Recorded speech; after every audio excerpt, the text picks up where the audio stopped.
Le 18 mai 1565, Jean de Valette se tient sur les remparts du fort Saint-Elme. Ce matin-là, l'horizon se couvre progressivement d'une forêt de voiles. Plus de 200 navires ottomans s'approchent de Malte. À 71 ans, le grand maître des chevaliers de Saint-Jean observe l'armada qui vient le détruire. Il a passé toute sa vie à se battre contre les Turcs. 43 ans plus tôt, en 1522, il était déjà là quand Soliman le Magnifique avait chassé les chevaliers de Rhodes. Cette fois, il n'y aura pas de retraite honorable. Soliman veut l'anéantissement total de l'ordre. Les navires ottomans commencent à débarquer leurs troupes dans la baie de Marsaxlok, au sud-est de l'île. Pendant des heures, les embarcations font la navette entre les galères et le rivage. Ce sont 30 000 à 35 000 soldats qui prennent pied sur Malte. Parmi eux, 6 000 janissaires, l'élite de l'armée ottomane. Ces guerriers ont été entraînés depuis l'enfance pour tuer. Ils ne connaissent ni la peur ni la pitié. Ils sont accompagnés de 9 000 sipahis, la redoutable cavalerie turque, et de milliers d'autres combattants venus de tout l'Empire. L'armada transporte également un parc d'artillerie impressionnant, 80 000 boulets et 40 000 quintaux de poudre. Les Ottomans ont apporté assez de munitions pour raser l'île entière. Jean de Valette fait le compte de ses forces. Il dispose de 500 à 600 chevaliers de l'ordre, 800 soldats italiens, 400 soldats espagnols, 1800 mercenaires et environ 4000 Maltais. Au total, entre 6000 et 9000 hommes. Le rapport de force est écrasant. Un défenseur pour 4 ou 5 assaillants. Pourtant, le grand maître ne montre aucun signe de faiblesse. Il a préparé cette bataille depuis des années. Dès son élection comme grand maître en 1557, Jean de Valette a compris que l'attaque ottomane était inévitable. Les chevaliers de Malte sont devenus une épine dans le pied de l'Empire ottoman. Leurs galères parcourent la Méditerranée, attaquant les navires turcs, capturant leurs cargaisons, libérant les esclaves chrétiens. En 1564, le capitaine Mathurin Romégas a capturé une caraque ottomane transportant une fortune colossale destinée à des proches du sultan. Cette prise a été la goutte d'eau qui a fait déborder le vase. Soliman a juré de détruire ces pirates chrétiens qui osent défier sa puissance. Pour se préparer, Jean de Valette a fait renforcer toutes les fortifications de l'île. Il a fait creuser et élargir les fossés autour des forts. Des tonnes de nourriture et de poudre ont été stockées dans les caves du château Saint-Ange. Le grand maître a également mis en œuvre une stratégie redoutable. Toutes les récoltes ont été moissonnées ou brûlées, tous les puits empoisonnés. Les Ottomans ne trouveront rien à manger ni à boire sur cette île rocailleuse. Ils devront tout apporter par bateau, ce qui compliquera leur logistique. Mais le plus important reste la volonté de fer du grand maître. Jean de Valette n'est pas un aristocrate qui commande depuis un bureau confortable. Cet homme parle 6 langues, dont le turc et l'arabe, langue qu'il a apprise pendant sa captivité comme esclave sur les galères ottomanes après la prise de Rhodes. Cette expérience l'a endurci. Il connaît l'ennemi, ses méthodes, sa mentalité, et il sait qu'il n'y aura pas de quartier. À la tête de l'armée ottomane, 2 hommes partagent le commandement. Mustapha Pacha dirige les forces terrestres. C'est un vétéran qui a déjà participé au siège de Rhodes en 1522. Il connaît la valeur des chevaliers et leur capacité à résister. L'amiral Piale Pacha commande la flotte. C'est un jeune homme brillant qui s'est distingué dans plusieurs batailles navales. Malheureusement pour les Ottomans, ce commandement bicéphale créera des tensions et des désaccords tout au long du siège. Les Turcs sont également accompagnés d'un personnage légendaire, Dragut, le corsaire le plus redouté de la Méditerranée. À 80 ans, ce vieux loup de mer a terrorisé les côtes européennes pendant des décennies. On le surnomme l'épée dégainée de l'islam. Soliman lui-même a ordonné à Mustapha et Piale de ne prendre aucune décision importante sans le consulter. Dragut arrive quelques jours après le début du siège, avec 3000 corsaires d'Alger. Sa présence galvanise les troupes ottomanes. Le 21 mai, les Ottomans lancent un premier assaut contre les fortifications de Birgou. Ils attaquent le bastion de Castille, que des prisonniers chrétiens capturés lors des premières escarmouches ont désigné comme le point le plus faible. Mais les chevaliers repoussent facilement l'attaque. Les Turcs découvrent avec stupeur que les fortifications sont bien plus solides qu'ils ne le pensaient. Les murs ont été renforcés, les fossés élargis, et chaque position est défendue avec acharnement. Le 22 mai, un conseil de guerre ottoman se réunit pour décider de la stratégie. 2 visions s'affrontent. Mustapha Pacha veut d'abord conquérir toute l'île et l'île voisine de Gozo pour établir un blocus total et empêcher tout secours. Pial Pacha, lui, s'inquiète pour ses navires. La baie de Marsaxlok est exposée au vent. Il veut d'abord s'emparer du fort Saint-Elme, qui contrôle l'accès à la rade de Marsamxet, où sa flotte pourra mouiller en sécurité. Le débat est tranché par Dragut. Le vieux corsaire examine les positions et rend son verdict. Il faut prendre Saint-Elme en premier. Sans ce fort, les galères ottomanes resteront vulnérables. Dragut estime que la prise de ce petit fort ne prendra pas plus de 5 jours. Cette prédiction se révélera tragiquement fausse. Le fort Saint-Elme a été construit en 1552 à la pointe de la péninsule de Xibéras. C'est une forteresse de taille modeste, avec 4 bastions en forme d'étoile. Quand les Ottomans l'encerclent, il est défendu par 140 chevaliers et environ 700 soldats maltais, espagnols et italiens.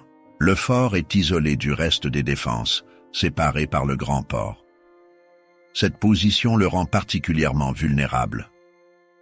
Le 24 mai, les canons ottomans commencent à pilonner Saint-Elme. L'artillerie turque est impressionnante. Des dizaines de pièces, dont des canons capables de tirer des boulets de 200 livres, sont installés sur le mont Sibéras. Le bombardement est incessant. Les murs de Saint-Elme tremblent sous les impacts. Des brèches commencent à s'ouvrir dans les fortifications. Chaque nuit, des barques traversent le port depuis Birgu pour ravitailler les défenseurs et apporter des renforts. Jean de Valette envoie des volontaires pour remplacer les morts et les blessés. Ces hommes savent qu'ils vont probablement mourir. Pourtant, ils y vont. L'honneur des chevaliers de Saint-Jean exige qu'on ne recule jamais. Les assauts se succèdent. Les janissaires lancent des attaques coordonnées, soutenues par un feu d'artillerie nourri. Ils avancent avec des échelles, tentant d'escalader les murs. Les défenseurs leur jettent des pierres, des poutres enflammées, de l'eau bouillante. Les combats au corps à corps sont d'une violence inouïe. Les chevaliers se battent à l'épée et à la hallebarde contre les janissaires qui manient le cimeterre avec une habileté mortelle. Dragut supervise personnellement les opérations. Le 17 juin, alors qu'il inspecte les batteries d'artillerie, un boulet tiré depuis Saint-Elme frappe un rocher près de lui. Des éclats de pierre le blessent mortellement à la tête. Il meurt quelques jours plus tard, le 23 juin, le jour même où Saint-Elme tombe finalement. La mort du célèbre corsaire porte un coup au moral ottoman, mais n'arrête pas les assauts. Après un mois de siège, Saint-Elme n'est plus qu'un amas de ruines. Les murs sont effondrés. Les défenseurs, épuisés, se battent dans les décombres. Le 23 juin, Mustapha Pacha lance l'assaut final. Des milliers de janissaires déferlent sur les ruines. Les derniers défenseurs se battent jusqu'au dernier. Presque tous sont tués. Seuls 9 chevaliers survivent, grièvement blessés. Le coup pour les Ottomans est terrifiant. La prise de Saint-Elme, qui devait durer 5 jours, a pris plus d'1 mois. Les pertes sont estimées entre 6 000 et 8 000 hommes, dont de nombreux janissaires d'élite. Dragut est mort. Pial Pacha aurait déclaré « Si prendre un si petit-fils nous a coûté si cher, quel sera le prix à payer pour prendre le père ?» faisant référence aux forteresses principales de Birgu et Senglea.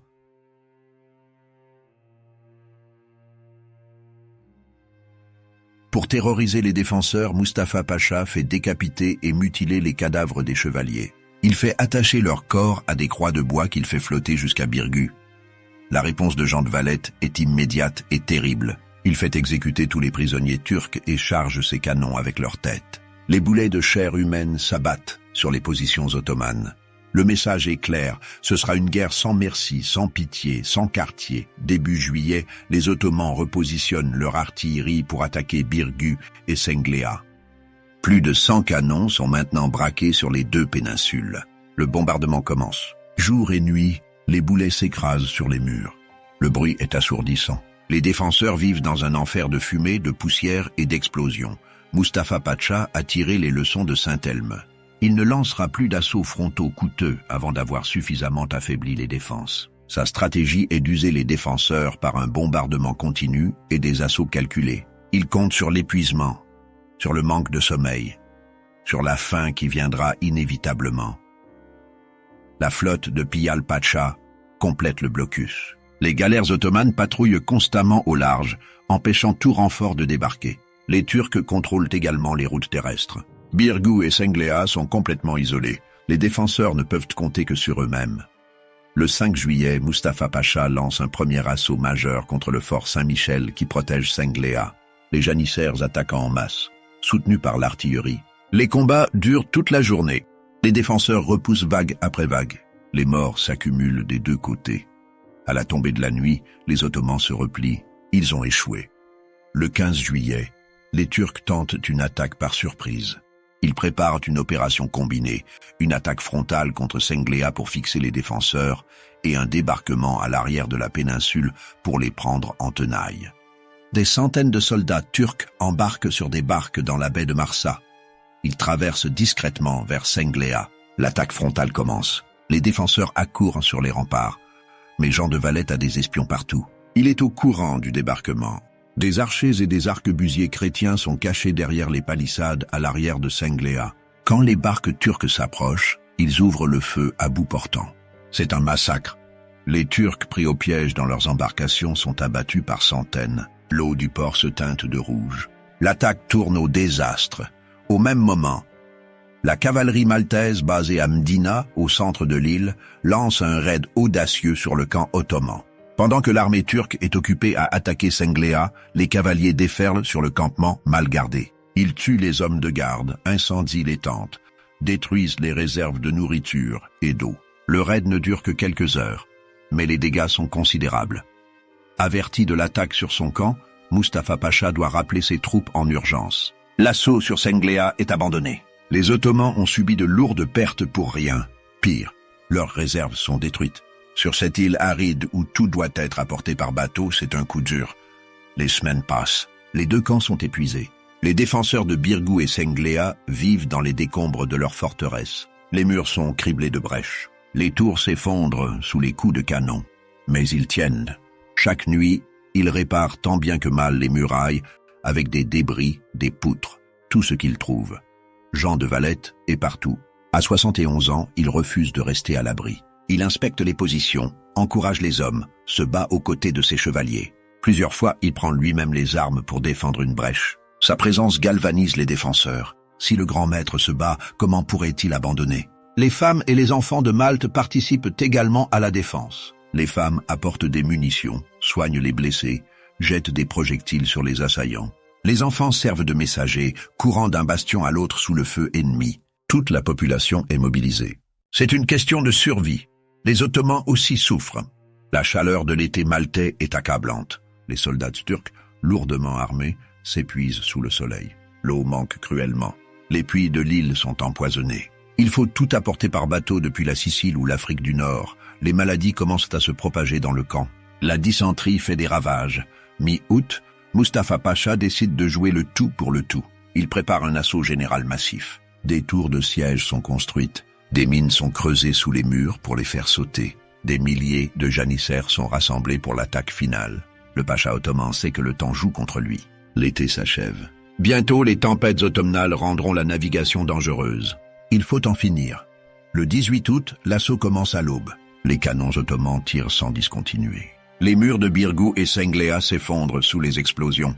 Les mines creusées par les sapeurs turcs explosent, ouvrant d'énormes brèches. Les janissaires chargent en hurlant. Ils escaladent les décombres, se jettent dans les brèches. Les combats sont d'une violence inouïe. Au fort Saint-Michel, une mine explose sous les remparts. Les Turcs se précipitent dans la brèche. Ils pénètrent dans le fort.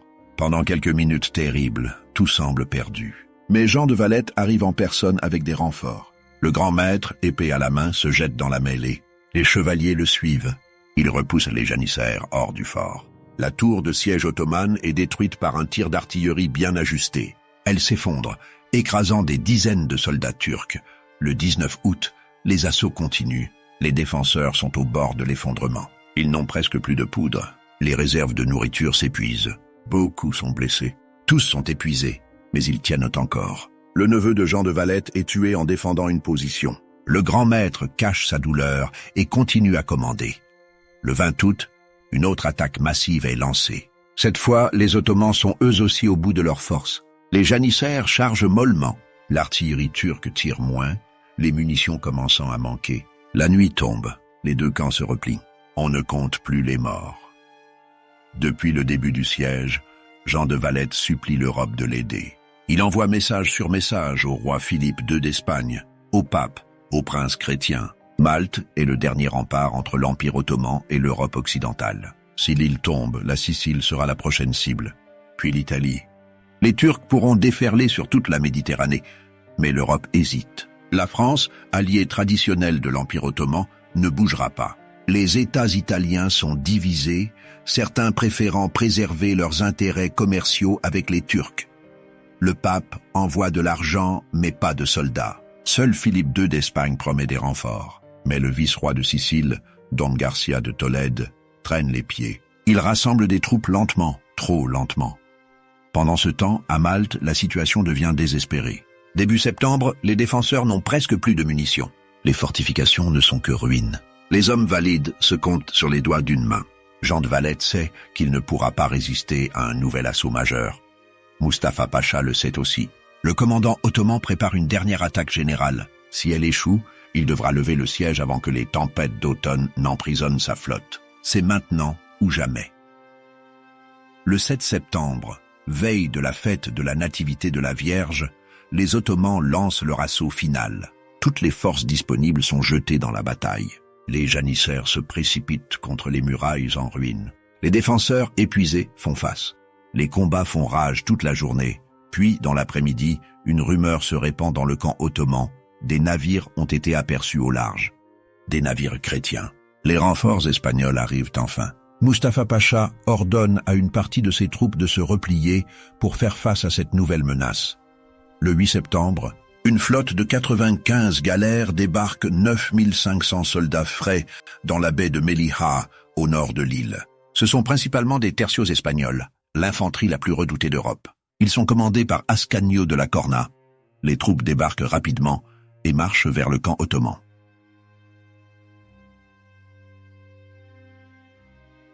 Mustapha Pacha est pris au dépourvu. Ses hommes sont épuisés par 4 mois de siège. Beaucoup sont malades. Les munitions et la nourriture manquent. Il ne peut pas se permettre une bataille en rase campagne contre des troupes fraîches. Il donne l'ordre de rembarquer. Le repli ottoman tourne à la débâcle. Les tercios espagnols et les chevaliers sortis de Birgu attaquent les colonnes turques en retraite. C'est un massacre. Les Ottomans abandonnent leur artillerie, leurs tentes, leurs réserves. Ils courent vers les navires. Beaucoup sont tués avant d'atteindre la côte. Les galères prennent la mer en désordre, poursuivis par les tirs de canon chrétiens. Le 12 septembre 1565, le dernier navire ottoman quitte les eaux de Malte. Le grand siège est terminé. Contre toute attente, les défenseurs ont gagné. Les pertes sont effroyables des deux côtés. Les Ottomans ont laissé entre 20 000 et 30 000 morts à Malte. Parmi eux, des milliers de janissaires, l'élite de l'armée impériale. Dragut, le plus grand corsaire de son époque, est mort. De nombreux officiers supérieurs ont péri. Pour l'Empire ottoman, c'est un désastre militaire et un coup terrible au prestige de Soliman. Du côté chrétien, les pertes sont également lourdes. Sur les 6 000 à 9 000 défenseurs initiaux, près de la moitié ont été tués. 219 chevaliers sont morts, presque la moitié de l'ordre. Des milliers de Maltais ont péri. Birgu et Senglea ne sont que ruines fumantes. Mais ils ont gagné. Quand la nouvelle de la victoire se répand en Europe, c'est l'euphorie. Les cloches sonnent dans toutes les églises. Des messes d'action de grâce sont célébrées. Les princes chrétiens qui avaient hésité à aider Malte rivalisent maintenant de louanges pour les défenseurs. Philippe II envoie à Jean de Valette une épée d'honneur sertie de pierres précieuses. Le pape offre de faire du grand maître un cardinal. Jean de Valette refuse poliment, préférant se consacrer à la reconstruction. L'argent afflue de toute l'Europe.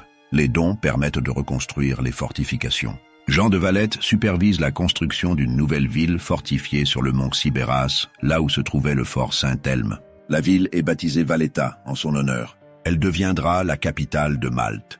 Ces fortifications, les plus modernes d'Europe, font de l'île une forteresse imprenable.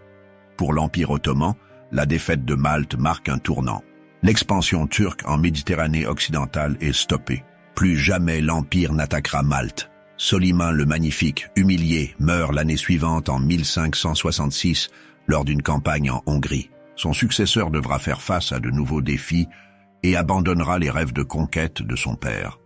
6 ans plus tard, en 1571, une flotte chrétienne remporte la bataille de Lépante, détruisant la marine ottomane. Cette victoire aurait été impossible sans la résistance de Malte.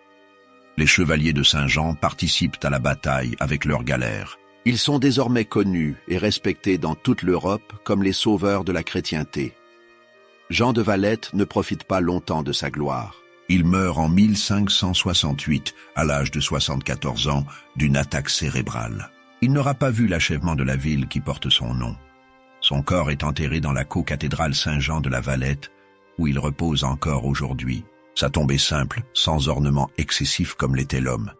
De nombreux autres héros ont marqué ce siège. Le chevalier français Nicolas Durand de Villegagnon a organisé la défense navale du port. Le chevalier espagnol Miguel del Monte a commandé la défense de Senglea. Le commandant italien Pietro Giustiniani a supervisé les fortifications. Le maréchal Copier a dirigé la cavalerie maltaise qui a harcelé les Ottomans. Tous ont payé de leur personne.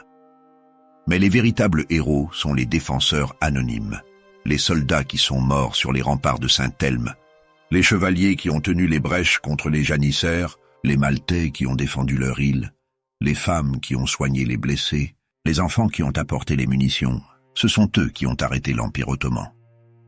Du côté ottoman, malgré la défaite, le courage des janissaires et des Sipaïs a été reconnu. Mustapha Pacha et Pial Pacha sont rentrés à Constantinople en s'attendant à être exécutés pour leur échec. Mais Soliman, conscient qu'ils avaient fait face à une résistance exceptionnelle, les a épargnés. Le sultan a même ordonné qu'on les traite avec honneur. Il savait que la défaite n'était pas due à leur incompétence, mais à la détermination extraordinaire des défenseurs.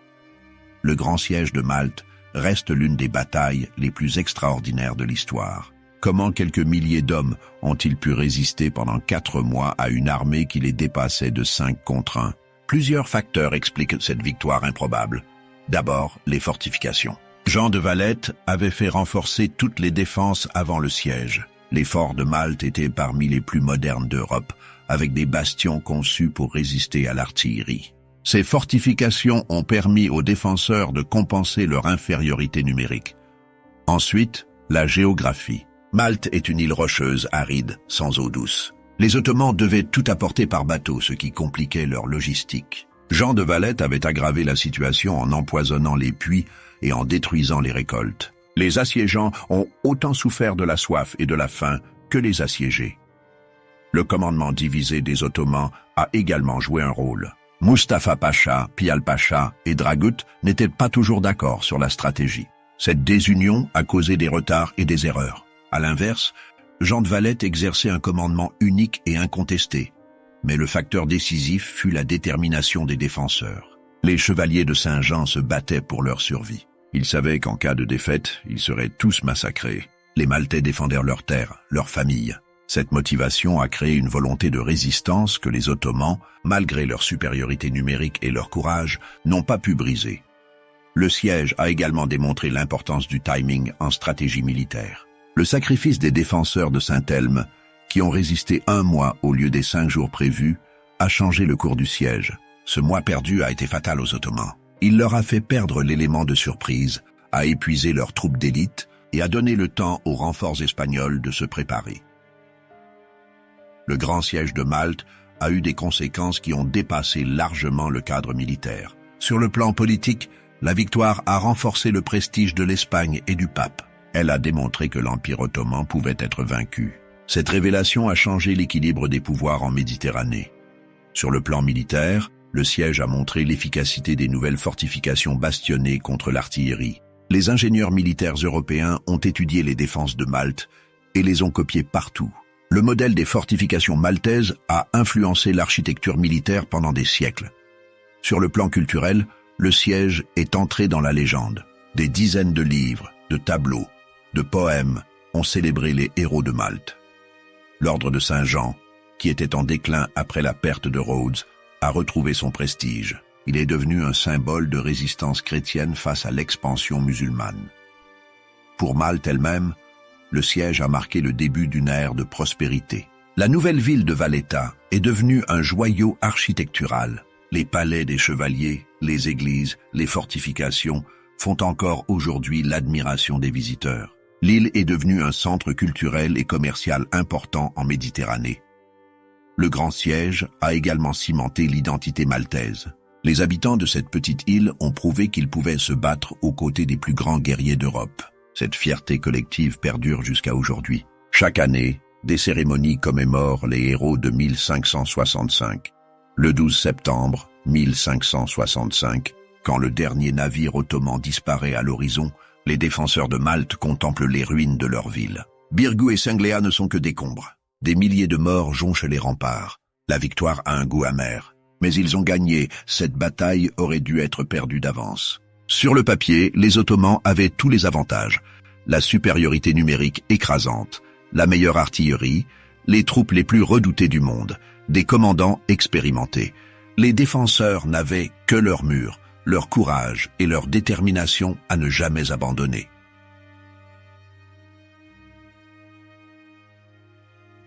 Le grand siège de Malte nous rappelle que la victoire n'est jamais garantie par la seule supériorité des forces. La stratégie, le moral, la géographie, le leadership, tous ces facteurs comptent autant sinon plus que le nombre de soldats. Jean de Valette a su exploiter chaque avantage, si minime soit-il. Il a transformé une île rocheuse en forteresse.